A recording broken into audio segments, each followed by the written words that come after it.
Personne lui fera du mal maintenant. Personne.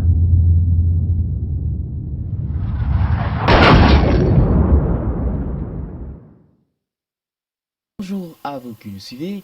Heureux sommes-nous de vous savoir nombreux en train de suivre cette émission. Aujourd'hui, nous parlons de cette journée du 27 juillet qui a été décrétée comme étant une journée de l'exigence à la démocratie au Congo-Brazzaville. Sur ce, nous recevons pour vous le docteur Dieudonné Roger Nzaba, qui est le président du Parti du peuple congolais, en sigle PPC. Bonjour à vous qui suivez la RTGA. Aujourd'hui, nous recevons pour vous le docteur Dieudonné Roger Nzaba, président du Parti du peuple congolais, en sigle PPC. Bonjour docteur. Bonjour. Pouvons-nous connaître pourquoi avez-vous décrété cette journée du 27 juillet comme étant une journée de l'exigence de la démocratie au Congo-Brazzaville? Dans un pays là où il y a hiatus entre les mots et la réalité, dans un pays où plus de 70% de la population vit au seuil de la pauvreté, dans un pays là où la réalité constitutionnelle est souvent regardée de côté, dans un pays là où il y a les inégalités sociales presque tous les jours, nous, au Parti du peuple congolais, nous avons compris qu'il était important que nous puissions exiger la restauration de la vraie démocratie.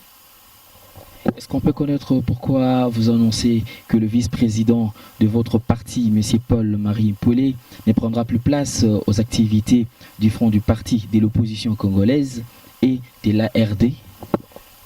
Depuis un certain temps, nous avons compris qu'il était important que nous puissions nous baser sur des nouveaux idéaux concernant la question des États généraux de la nation. Depuis un certain temps, il y a ce groupe de l'opposition qui pense qu'il était important que les Congolais puissent convoquer les États généraux de la nation. Pour nous, nous croyons qu'en fin de mandat de M. Sassou, les États généraux de la nation n'ont aucun sens.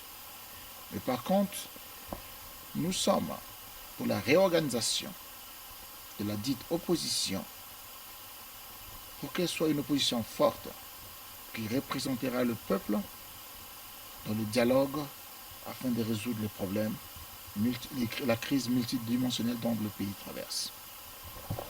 Et quelle est votre vision pour cette année? La vision pour cette année, pour moi, c'est normalement le rassemblement.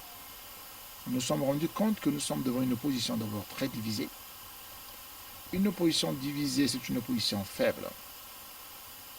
Le Parti du peuple congolais, représenté ici par moi-même, a pensé qu'il était important que nous puissions rassembler les Congolais afin de bâtir notre pays. Et à quand ces rassemblements? Nous avons déjà commencé à rassembler le peuple. Ça fait 2 semaines à peu près que j'ai été invité à Londres par cette même diaspora. Pendant cette visite, nous avions débattu des questions concernant le rassemblement de l'opposition. Et nous avons aussi débattu des questions concernant les méthodes que nous devions appliquer afin d'atteindre une solution pacifique sur la crise multidimensionnelle dont le pays traverse. Et le recensement administratif spécial? Ça, c'est une question qui bat sérieusement. Depuis l'an 2001, ce gouvernement ne nous garantit pas une méthode simple concernant le recensement spécial et administratif spécial. Pas seulement il y a beaucoup de travers dans le processus, mais il y a aussi beaucoup de difficultés. On ne peut pas imaginer que le ministre de l'Intérieur, M. Raymond Boulou, après avoir échoué plus de 2 fois, il est reconduit à diriger la coordination du dit recensement.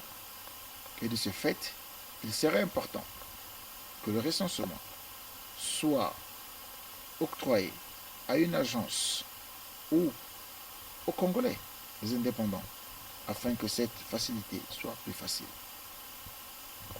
Merci d'avoir répondu à notre invitation. Nous pensons vous retrouver très très prochainement. Nous sommes arrivés pratiquement à la fin de cette émission. Merci à vous qui avez suivi cette émission. Si vous avez aimé cette émission, mesdames et messieurs, dites merci à toute la grande équipe qui a eu à réaliser cette émission. Quant à moi, on s'est fixé rendez-vous pour un tout nouveau numéro. Portez-vous bien. Bye bye. À la prochaine.